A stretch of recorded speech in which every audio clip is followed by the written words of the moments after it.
بسم اللہ الرحمن الرحیم۔ السلام علیکم۔ نماز کے رکوع و سجود پورے ادا کریں۔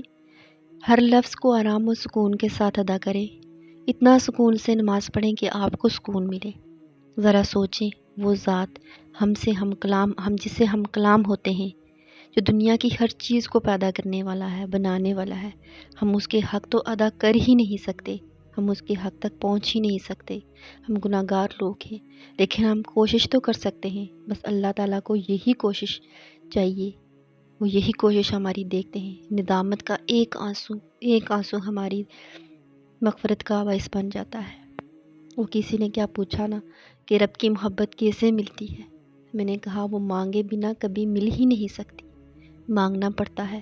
کہتے ہیں نا، ہدایت بھی مانگے بنا نہیں ملتی، ہر درد کو چھوڑ کے اس کے در پہ آنا پڑتا ہے، بہت ساری قربانیاں دینی پڑتی ہیں، اتنی آسانی سے رب نہیں ملتا۔ پہلے ندامت کے آنسو کو محبت کے آنسو میں بدلنے کے لیے قربان کرنا پڑتا ہے، اور اپنے من کی میں کو اور پھر اس کو پانے کی لگن میں تمہیں ہر لگن سے بے نیاز ہونا پڑتا ہے، پھر جا کے کہیں ہمیں اللہ ملتا ہے۔ پلیز چینل کو سبسکرائب کر کے، ویڈیو کو لائک کر کے ایک اچھا سا کمنٹ کر دیا کریں، ریکویسٹ ہے آپ سے۔